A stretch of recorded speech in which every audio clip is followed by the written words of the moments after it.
أشهد أن عليا ولي الله. اب مصر میں بات یہ ہے کہ ائمہ اہل بیت اطہار علیہ السلام، نبی خاتم صلی اللہ علیہ وسلم کے بعد جو ائمہ اہل بیت اطہار علیہ السلام ہیں، ان کی کیا حیثیت ہے؟ ہم ان کو بھی شفیع مانتے ہیں، ہم ان کو بھی وسیلہ مانتے ہیں، ٹھیک ہے. یا یہ ہمارا ایک خود اپنا ذاتی طور پہ ایک وسیلہ بنایا ہوا ہے؟ آپ یہ میرے جملے یاد رکھیے گا. نمبر ایک، اگر کوئی شخص خود سے کسی کو وسیلہ بنا لے نا خدا کے تقرب کا، تو یہ خدا کی بارگاہ میں کوئی حیثیت نہیں رکھتا. ٹھیک ہے؟ اور اگر خدا کسی کو وسیلہ بنا دے، خداوند کریم کی ذات وسیلہ بنا دے، اور یہ اس وسیلے کا انکار کر کے اس کے مقابلے میں کسی کو وسیلہ قرار دے، تو یہ شرک ہے. کیونکہ حکم کس کا ہے؟ خدا کا. یہ خدا کے حکم کا انکار کرے کہ نہیں، خدا نے جن کو وسیلہ بنایا میں ان کو نہیں مانتا، ہاں ان کے مقابلے میں میں اپنے بنائے ہوئے وسیلوں کو مانتا ہوں، تو گویا اس نے کیا کیا؟ اس نے شرک کیا کہ حکم خدا کا تھا اور یہ کہہ رہا ہے کہ نہیں خدا کا نہیں، حکم تو میرا چلے گا. اس نے اپنے نفس کو اپنا خدا بنا لیا ہے. ائمہ اہل بیت اطہار علیہ السلام کو جو وسیلہ بنایا ہے، وہ وسیلہ ہم نے نہیں بنایا، حق سبحانہ و تعالیٰ نے بنایا ہے. کائنڈلی اس کے شو کیجیے گا. یہ کتاب ہے کمال الدین و تمام النعمہ. یہ کتاب ہے شیخ صدوق علیہ رحمہ کی، یہ کتاب ہے. جی آگے لے جائیں. یہ احمد موزی صاحب نے اس کی تحقیم کی ہے. حدیث نمبر اس باب کی 21 ہے. امام باقر علیہ السلام فرماتے ہیں کہ رسول خدا صلی اللہ علیہ وآلہ وسلم نے حضرت امیر المومنین علی علیہ السلام سے ارشاد فرمایا کہ اے علی، جو میں بات آپ کو بتاؤں وہ آپ لکھ لیا کریں. حضرت علی علیہ السلام نے پوچھا کہ اے اللہ کے نبی، کیا آپ کو اس بات کا اندیشہ ہے کہ میں آپ کی بتائی ہوئی بات کو بھول جاؤں گا؟ تو نبی خاتم صلی اللہ علیہ وآلہ وسلم نے ارشاد فرمایا کہ نہیں، مجھے اس کا اندیشہ نہیں ہے، میں نے تو رب سے دعا کی ہوئی ہے کہ آپ کسی چیز کو نہ بھولیں، لیکن آپ اپنے شرکاء کے لیے لکھ لیا کریں. جناب امیر المومنین علیہ السلام نے دریافت کیا کہ میرے شرکاء کون ہیں؟ نبی خاتم صلی اللہ علیہ وسلم نے فرمایا کہ وہ آپ کی نسل میں جو آئمہ ہوں گے. اور وہ کیسے آئمہ ہوں گے؟ فرمایا جن کے وسیلے سے میری امت پر ابر رحمت برسے گا، جن کے توسط سے دعائیں مستجاب ہوں گی، جن کے واسطے سے بلائیں دور ہوں گی اور رحمتیں نازل ہوں گی. نبی خاتم صلی اللہ علیہ وسلم فرما رہے ہیں کہ یہ ان کے وسیلے سے ہوتا ہے. یہ جو کائنات میں ہو رہا ہے، ہمارے اوپر رحمت برس رہی ہے اور ہمارے اوپر ہماری دعائیں مستجاب ہو رہی ہیں، بلائیں دور ہو رہی ہیں، نبی خاتم فرما رہے ہیں ان کے وسیلے سے ہے. پھر نبی خاتم صلی اللہ علیہ وسلم نے امام حسن علیہ السلام کی طرف اشارہ کیا اور فرمایا آپ کے بعد یہ پہلا ہوگا. پھر امام حسین علیہ السلام کی طرف اشارہ کیا، فرمایا کہ یہ دوسرا ہوگا، اور باقی جو 9 امام ہیں وہ ان کی نسل سے ہوں گے. تو یہ نبی خاتم صلی اللہ علیہ وسلم کا فرمان ہے. اب کائنڈلی یہ نیچے کیجیے گا آگے، ہم اگر اس کو چلے جائیں، جی چلے جائیں نیچے چلے جائیں، اس کے حاشیے میں دکھا دے. یہ اس کے موقع لکھتے ہیں وَسَنَدُهُ صَحِيٌّ رِجَالُهُ ثِقَاتٌ جَلَّ عَيْنُهُ. وہ فرماتے ہیں اس کی سند صحیح ہے اور اس کے جو راوی ہیں وہ بہت ہی مضبوط راوی ہیں، بہت ہی زیادہ یعنی کہ ثقہ راوی ہیں، قابل تعریف راوی ہیں. تو یہ صحیح سند کی ہم نے آپ کو حدیث دکھائی ہے کہ نبی خاتم نے فرمایا کہ ان کے وسیلے سے ہی بارشیں نازل ہوتی ہیں، ان کے وسیلے سے بلائیں دور ہوتی ہیں، ان کے وسیلے سے رحمت آتی ہے. یہ معجم الاحادیث المعتبرہ ہے. یہ اس کا جو ہے 8ویں جلد ہے اس کی. اس میں حدیث ہے الاربع میں، یہ انہوں نے ایک حدیث لکھی ہے الخصال کتاب میں سے. چونکہ یہاں وہ سندی طور پر ان کو جو منج ہے، یہ اپنے مبنی پر ان کے ہاں یہ روایت صحیح ہے اور سند اس کی واقعہ ہی صحیح ہے، تو یہ انہوں نے وہاں پر نقل کی، اس لیے ہم اس کتاب سے اس کا حوالہ دے رہے ہیں. کائنڈلی اس کو آگے کریں. یہ مولا علی علیہ السلام کی حدیث ہے. مولا علی علیہ السلام کیا فرماتے ہیں؟ وہ نبی خاتم کا فرمان تھا. مولا علی فرماتے ہیں کہ خدا نے ہم سے آغاز خلقت فرمایا اور ہم ہی پر اختتام ہوگا. ہمارے ہی تمسک سے اور سبب سے گناہ بخشے جاتے ہیں اور نوشتہ تقدیر لکھا جاتا ہے، نیکیاں لکھی جاتی ہیں، زمانے کی سختیاں ہمارے توسل سے آسان ہوتی ہیں، ہماری برکت سے پانی برستا ہے، ہوشیار رہو اور فریب میں نہ آؤ. یہ ہم نے کوئی وسیلے نہیں بنائے ہیں، یہ حق سبحانہ و تعالیٰ نے وسیلے بنائے واسطہ فیض الہی. یہ صحیح روایت ہے ہمارے مولا علی علیہ السلام کی ہے. کائنڈلی اس کو آگے اور لے کر جائیے گا. یہ ہے کتاب من لا یحضر الفقیہ، شیخ صدوق علیہ رحمہ کی کتاب ہے جناب. شیخ صدوق علیہ رحمہ کی کتاب ہے، جلد نمبر اس کی 2 ہے. امام علی نقی علیہ السلام کا فرمان ہے. یہ زیارت ہے ایک، اس زیارت کو نقل کرتے ہیں، زیارت جامع کبیر ہے. اس میں امام علیہ السلام کیا فرماتے ہیں کہ اہل بیت اطہار علیہ السلام سے جب تم خطاب کیا کرو تو کیا کہا کرو؟ امام علی نقی علیہ السلام فرماتے ہیں کہ انہی لوگوں سے اللہ تعالیٰ نے خلق کی ابتدا کی اور آپ ہی لوگوں پر خلقت کو تمام کرے گا. آپ ہی لوگوں کی وجہ سے اللہ تعالیٰ پانی برساتا ہے، آپ ہی لوگوں کی وجہ سے اللہ تعالیٰ آسمان کو زمین پر گرنے سے روکے ہوئے ہے، لیکن یہ کہ اس کی اجازت ہو جائے، اور آپ لوگوں کے واسطے سے اللہ تعالیٰ لوگوں کے غم اور اندوہ دور کرتا ہے اور سختیوں کو برطرف کرتا ہے. کیا بات. امام علی نقی علیہ السلام کا فرمان. اس کی حیثیت کیا ہے؟ کائنڈلی اس کو آگے کیجیے گا. یہ من لا یادر الفقی شیخ صدوق علیہ رحمہ کی کتاب ہے. یہ اس کی شرح ہے روضۃ المتقین. یہ مجلس یہ اول علیہ رحمہ نے اس کی جو شرح کی ہے. یہ اسی حدیث کے بارے میں 3213 کے بارے میں یہ نیچے حاشیہ لکھتے ہیں. وہی روایت ہے. وہ فرماتے ہیں کہ جتنی زیارات ہیں نا ان میں سے سب سے کامل اور سب سے احسن یہی زیارت ہے. یہ ہمارے یہاں روایت ثابت ہے بلا اختلاف بلا ریب. اور اس کی بہت سی شروحات کی گئی ہے. کم از کم 10 تو میری یاداشت کے اندر اس کی شروحات کی گئی ہیں. آیت اللہ ناصر مکرم شیرازی صاحب نے اس کی شرح کی ہے جس کو اردو ترجمہ چھپ کیا ہے. یہ ہے جناب معجم الاحادیث المعتبرہ. ٹھیک ہے. یہ آیت اللہ آصف موسی صاحب کی ہے. اس کا جلد نمبر 2 ہے. اس میں وہ صحیح روایت کو لکھتے ہیں. کمال الدین سیوروں نے حدیث لکھی ہے. شیخ صدوق علیہ رحمہ کی یہ کتاب ہے. اس میں سے یہ ٹھیک ہے. حدیث کو نقل کرتے ہیں. سندن یہ روایت بالکل معتبر ہے. از لحاظ متن بھی بالکل معتبر ہے. وہ فرماتے ہیں کہ ایک آدمی ہے احمد ابن اسحاق. وہ امام حسن عسکری السلام کی خدمت میں حاضر ہوا تاکہ آپ کے بعد آپ کے جانشین کے بارے میں معلوم کر سکے. تو امام حسن عسکری السلام نے خود ہی ابتدا کی اور فرمایا اے احمد ابن اسحاق, آدم علیہ السلام کی خلقت سے لے کر قیامت تک اللہ زمین کو اپنی حجت سے خالی نہ چھوڑے گا. اب ٹھیک ہے. حجت کیا ہوگی؟ فرمایا انہی کے ذریعے بلاؤں کو اہل زمین سے ٹال دے گا. انہی کی طفیل بارش ہوتی ہے اور انہی کی برکت سے زمین اپنے خزانے ظاہر کرتی ہے. یہ جو ائمہ اہل بیت اطہار علیہ الصلوۃ والسلام ہے, یہ جو حجت خدا ہیں, وہ فرماتے ہیں یہ انہی کے وسیلے سے ہوتا ہے. تو سر ان کو وسیلہ ہم نے خود نہیں بنایا ہے, حق سبحانہ و تعالی نے ان کے ذریعے یہ نظام چلایا ہے. یعنی کہ خدا کے مقرر کردہ وسیلے ہیں جن کو ہم اپنا وسیلہ بناتے ہیں. اور وسیلہ شرک نہیں ہوتا سر. اگر وسیلہ شرک ہوتا تو خدا اپنے اور مخلوق کے درمیان ہادیان کا وسیلہ نہ رکھتا, اپنی بات کو مخلوق تک پہنچانے کے لیے بیچ میں ہادی مقرر نہ کرتا. بتائیے آپ تک دین کیسے آیا؟ ہادیوں آپ کے تک ذریعے, دین کیسے پہنچا؟ نبی خاتم حجتوں کے صلی اللہ ذریعے. علیہ وسلم شریعت لے کے آئے ہیں نا. نبی خاتم لے کے آئے, لیکن اصل میں کلام کس کا ہے؟ قرآن اللہ کا. لے کر کون آئے؟ نبی خاتم صلی اللہ علیہ وسلم. کس کے لیے؟ ہمارے لیے, میرے لیے, آپ کے لیے, قیامت تک کے لیے. تو وسیلے کو سمجھ لیں کہ وسیلہ قطعاً شرک نہیں ہوتا. وسیلہ شرک کو تو حق سبحانہ و تعالیٰ تو خود ان کو وسیلہ مقرر کیا ہے.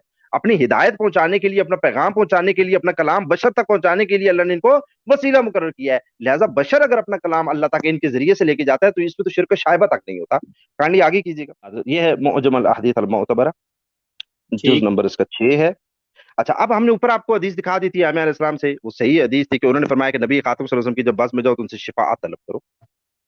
ٹھیک ہے, ٹھیک ہے. ہم نے آپ کو اوپر دکھا دی. اس کی سند بھی صحیح تھی اور وہ اس آیت کے تحت حکم تھا جو سورہ نساء میں نازل ہوا تھا. اس میں امام جعفر صادق علیہ السلام فرماتے ہیں کہ جب امام حسین علیہ السلام کی قبر پہ جاؤ نا تو کیا کہا کرو. اس کے آخری لفظ پڑھ رہا ہوں کہ یبن رسول اللہ, آپ اللہ کے ہاں میری سفارش کریں, آپ اللہ کے ہاں میری شفاعت کریں. یہ فرماتے ہیں اس کی سند صحیح ہے.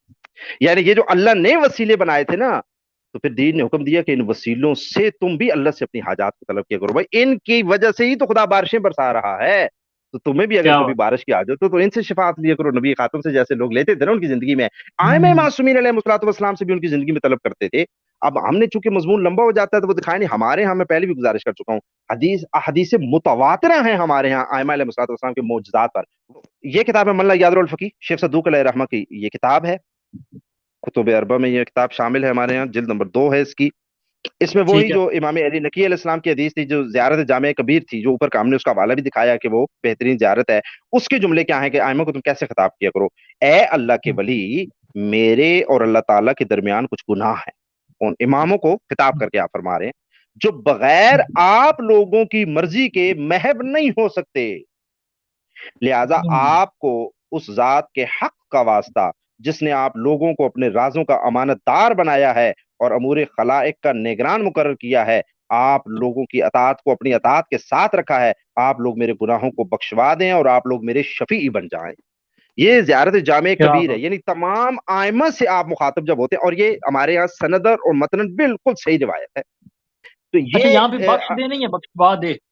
جی یعنی اللہ تعالیٰ سے شفاعت کرے نا.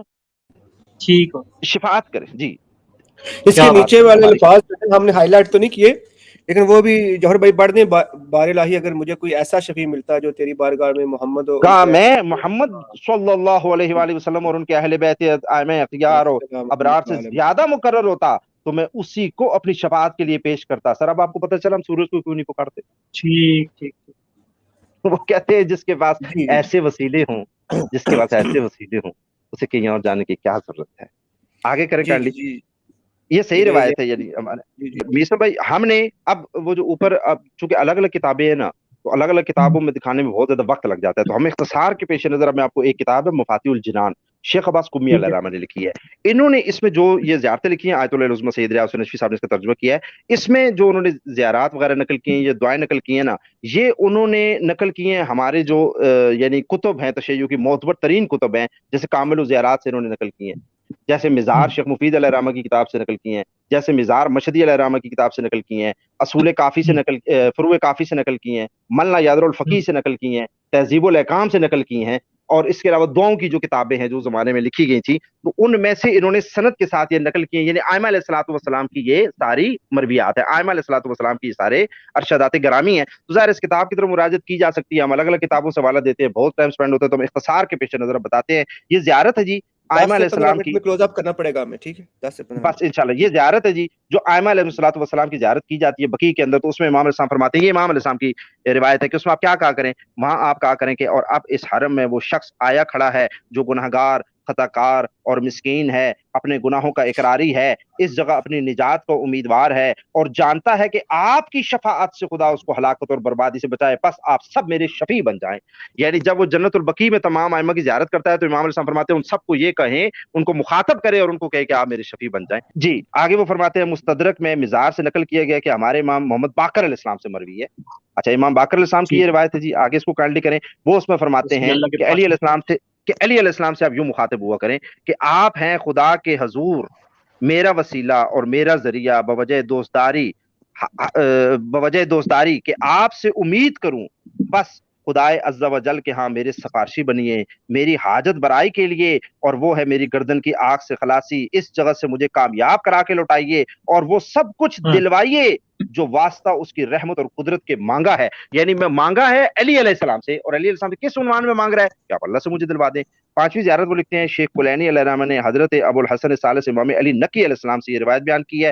وہ فرماتے ہیں کہ جب تم زیارت پڑھو تو یہ کہا کرو کہ اے ولی خدا بے شک میرے گناہ بہت زیادہ ہیں بس اپنے رب کے ہاں میری سفارش کرے کہ بے شک آپ خدا کی جناب میں نمایاں مقام رکھتے ہیں خدا کے ہاں آپ کی بڑی عزت اور شفاعت کا حق ہے اور یقیناً اللہ تعالیٰ نے فرمایا ہے اور شفاعت نہیں کریں گے مگر جو خدا کے پسندیدہ ہوں گے. یہ آپ علی علیہ السلام سے خطاب کیا کریں امام علیہ السلام کی روایت علی نقی علیہ السلام کی. آگے کانڈلی چلے جائیں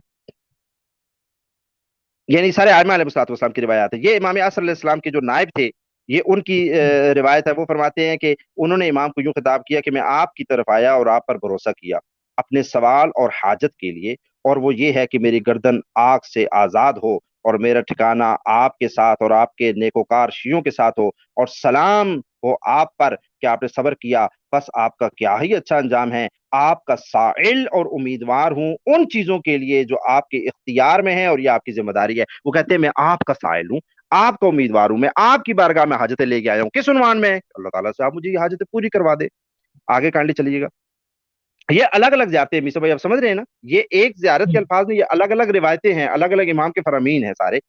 یہ فرماتے ہیں شیخ ٹھیک ہو مفید شہید اور سعید ابن طاووس نے روایت کی ہے کہ امام صادق علیہ السلام نے امیر المومنین علیہ السلام کی زیارت ہے وہ یہ والی زیارت تعلیم فرمائی ہے کہ آپ علی علیہ السلام کی زیارت کیوں پڑھا کریں. نیچے کریں کانڈلی امام صادق علیہ السلام نے علی علیہ السلام کو آپ یہ کہا کریں اے خدا کے دوست بے شک میرے اور خدا کے درمیان میرے گناہ حائل ہیں جس کا بوجھ میری کمر پر ہے انہوں نے میری نیند اڑا دی ہے ان کی یاد سے میرا دل گھبراتا ہے اور میں بھاگ کے آیا ہوں خداوند کریم کی طرف اور آپ کی طرف بس بواسطہ اس کے جس نے آپ کو اپنا رازدار بنایا اپنی مخلوق کا معاملہ آپ کو سونپا اس نے آپ کی اطاعت اپنی اطاعت کے ساتھ اور آپ کی محبت اپنی محبت کے ساتھ رکھی آپ خدا کے ہاں میری سفارشی بنے اور جہنم سے پناہ دیں.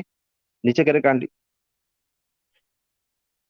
اور حالات میں میرے مددگار ہوں یعنی آپ میرے مددگار بنے اے دوست خدا اے حجت خدا اے خدا کے باب حتہ آپ کا محب آپ کا زائر آپ کی قبر کی پناہ لینے والا آپ کی درگاہ پر آنے والا اور آپ کے جوار میں آ رہنے والا سوال کرتا ہے کہ آپ خدا کے ہاں اس کی سفارش کرے کہ اس کی حاجت پوری ہو اور مقصد حاصل ہو دنیا اور آخرت میں کیونکہ خدا کے حضور آپ کی بڑی عزت ہے اور آپ کی شفاعت قبول ہو. جی آگے چلے. ہمارے یہاں تو بہت واضح ہے جی، سلامت رہیں۔ جی، یہ روزہ امام حسین علیہ السلام کے اعمال میں ایک وہ دعا ہے جسے ابن فہد نے عدت الدائی میں امام جعفر صادق علیہ السلام سے روایت کیا. آپ نے فرمایا جو شخص خداوند عالم سے کوئی حاجت رکھتا ہو تو روزہ امام حسین علیہ السلام کے سرانے کی طرف کھڑے ہو کر یہ کہے اے ابا عبداللہ یعنی امام حسین علیہ السلام میں گواہ ہوں آپ میرے کھڑے ہونے کی جگہ کو دیکھ رہے ہیں، میری بات کو سن رہے ہیں، آپ اپنے کیا رب کے بات، ہاں زندہ ہیں، رزق پاتے ہیں، بس اپنے ہاں اور ہاں میرے رب سے میری حاجات پوری ہونے کی دعا فرمائی. کیا بات، یہ تو امام وہی علیہ لفظ آ السلام کا گئے نا فرمان شاہ صاحب جو آیت کے اندر آتے ہیں کہ شہید زندہ اور اپنے رب سے رزق پاتے ہیں، یہ تو جی وہی جی لفظ آ سارا وہی گئے۔ وہی بالکل. شیخ کلینی علیہ الرحمٰن نے امام علی نقی علیہ السلام سے روایت کیا، آپ نے فرمایا کہ امام حسین علیہ السلام کی قبر شریف کے پاس یہ زیارت پڑھا کرو. اچھا یہ زیارت کے بارے میں آپ کو میں ضمن بتا دوں کہ زیارت قریب اور دور دونوں سے پڑھی جا سکتی ہے، یعنی کہ یہ کوئی لازم نہیں ہے کہ قبر مبارک پر ہی آپ پڑھیں، آپ گھر سے یہاں سے پڑھ سکتے ہیں. امام علیہ السلام فرماتے ہیں ٹھیک ہو گیا، میں اپنے گناہوں کا اقرار کرتے ہوئے حاضر ہوں، آپ اپنے رب کے حضور میری سفارش کریں اے رسول خدا کے فرزند صلی اللہ علیہ وآلہ وسلم. یہ امام حسین علیہ السلام کو خطاب کر کے کہا گیا. نیچے کانڈی کریں، میں بتاؤں یہ زیارت کون سی، تھوڑا سا نیچے نیچے ایسے نیچے، یہ زیارت عاشورہ کے بعد کی دعا ہے. اب تھوڑا اوپر کریں، یہ زیارت عاشورہ کے بعد کی دعا ہے، یہ یعنی الگ روایت ہے. امام علیہ السلام فرماتے ہیں تم کیا دعا کیا کرو اے امیر المومنین اے ابا عبداللہ علیہ الصلوۃ والسلام، میں آپ دونوں کی زیارت کو آیا کہ اس کو خدا کے ہاں وسیلہ بناؤں جو میرا اور آپ کا رب ہے. میں آپ کے ذریعے اس کی ٹھیک ہے، طرف متوجہ ہوا اور آپ دونوں کو خدا کے ہاں سفارشی بناتا ہوں اپنی حاجت کے لیے، بس میری سفارش کریں. اور آپ دونوں خدا کے حضور پسندیدہ اور بہت بلند مقام رکھتے ہیں، بہت زیادہ آبرو ہے آپ کی، بہت اونچا مرتبہ ہے آپ کا، اور بہت ہی خداوند کریم سے آپ تعلق رکھتے ہیں. بے شک میں آیا ہوں، میں پلٹ رہا ہوں آپ دونوں کے ہاں سے اس انتظار میں کہ میری حاجت روا ہو جائے، پوری ہو جائے، میری مراد بر آ جائے خدا کے ہاں سے آپ کی شفاعت کے ذریعے جو میرے حق میں ہے. آپ خدا کے ہاں ندا کریں گے، لہٰذا میں مایوس نہیں ہوں، آپ اللہ کے ہاں میرے شفیع ہیں. یعنی میں نے جو حاجت آپ کے پاس پیش کی ہے آپ شفیع ہیں، اب آپ خداوند کریم کے درگاہ میں وہ کیا حاجت پیش بات، کر کے میری حاجت کو پورا فرمائیے. نیچے کیجیے گا کانڈلی، یہ ہاں جی تھوڑا سا نیچے کریں گے آپ کانڈلی، میں اس جی کا نام پڑھ دوں. یہ زیارت ہے، زیارت جامع کبیر، وہ جو اوپر ہم نے بتائی تھی، یہ اوپر کرے بس، یہ ختم جی ہونے والا آخری اسکین انشاءاللہ. یہ زیارت کبیر کے لفظ ہے. امام علی نقی علیہ السلام نے فرمایا تم ائمہ کو یہ کہا کرو کہ اے دوست خدا، بے شک میرے اور خداوند عز و جل کے درمیان گناہ حائل ہیں جو آپ چاہیں تو معاف ہو سکتے ہیں، بس واسطہ اس کا جس نے آپ کو اپنا رازدان بنایا، اپنی مخلوق کا معاملہ آپ کو سونپا، آپ کی اطاعت کے ساتھ واجب ٹھہری، آپ میرے گناہ معاف کروائیں اور میرے سفارشی بن جائیں، یقیناً میں آپ کا پیروکار ہوں. نیچے کیجیے گا کائنڈلی، بس یہ آخری اسکین انشاءاللہ. یہ آپ سلامت رہیں۔ خدا کی بارگاہ میں میرے سفارشی بن جائیں. اس کو اور تھوڑا نیچے کیجیے گا، اس صفحے کو نیچے. اس زیارت کو نقل کرنے کے بعد یہ ملا یادر الفقی میں جو جامع زیارت کبھی نقل ہوئی تھی. اب یہ شیخ عباس قمی کیا لکھتے ہیں، وہ فرماتے ہیں زیارت کے بارے میں کہ یہ دوسری لائن میں نیچے کہ علامہ مجلسی کی بقول یہ زیارت جامع میں سے ہے جو سند، متن، فصاحت اور بلاغت کے اعتبار سے بہت خوب ہے. اور علامہ مجلسی کے والد ماجد نے الفقی کی شرح میں فرمایا ہے کہ یہ زیارات دیگر تمام زیارتوں کی نسبت بہتر اور کامل تر ہے. اور وہ فرماتے ہیں میں ہمیشہ یہی زیارت کرتا ہوں جب مجھے کوئی مسئلہ پیش آتا ہے. ہم نے جو روایتیں دکھائی ہیں یہ آپ دیکھیں کہ ہم نے آخر جو ہم نے تقریباً 10 سے 15 کے قریب روایتیں دکھائی ہیں ائمہ معصومین علیہ الصلوۃ والسلام کی. لہذا ہمارے ہاں تواتر ہے ان روایتوں میں. اور از لحاظ متن آپ کامل الزیارات سے شروع کریں، شیخ کلینی سے شروع کریں، اور آیت اللہ العظمی سید علی حسینی سیستانی تک چلے آئیں. آج تک کسی نے بھی ان زیارتوں کے بارے میں کوئی کلام نہیں کیا، یعنی کہ یہ پڑھنی جائز نہیں ہے، یہ صحیح نہیں ہے، یہ قبول نہیں ہے، بلکہ ہمارے ہاں بالاتفاق ان کا پڑھنا بہت زیادہ ثواب رکھتا ہے، اہمیت رکھتا ہے. از لحاظ سند بھی یہ معتبر ہیں، از لحاظ متن بھی یہ معتبر ہیں. تشیع کا اجماع ہے ان کی صحت کے اوپر، ان کے متن کی صحت کے اوپر. لہذا سلامت رہیں۔ بات کو یہاں پہ ہم ختم کرتے ہیں کہ حق سبحانہ و تعالیٰ نے یہ فرمایا تھا قرآن مجید میں کہ جب آپ گناہ کرتے ہیں نا، تو جب خدا کی بارگاہ میں آنا ہے نا، تو آپ اس نے جو ہادی مقرر کیا ہے نا، آپ کا جو رہبر ہے، آپ اس کی بارگاہ میں آئیں، کیونکہ اس کا خدا سے خاص تعلق ہے، اور اس سے آپ شفاعت طلب کریں، وہ آپ کے حق میں شفاعت کرے گا، خدا اس کی وجہ سے آپ کے گناہوں کو معاف کر دے گا. تو یہ جو آیت تھی، یہ جو قرآن مجید نے ایک حکم جاری کیا تھا، یہ قیامت تک کے لیے حکم تھا. اس آیت کے تحت ہی تشیع یہ عمل انجام دیتے ہیں، اور ان کے پاس اس عنوان میں کہ یہ کام کرنا چاہیے، یہ احسن ہے، یہ خدا کا مقصود ہے، اس آیت میں یہ حکم موجود ہے. تشیع کے پاس متواتر احادیث ہیں کہ نبی خاتم صلی اللہ علیہ وسلم اور ائمہ معصومین علیہ الصلوۃ والسلام کی بارگاہ میں آپ اپنی حاجات کو پیش کریں، تاکہ وہ حاجات حق سبحانہ و تعالیٰ سے آپ کو دلوا سکے، آپ کا وسیلہ بن سکے. اور یہ وہ وسیلے ہیں جو ہم نے خود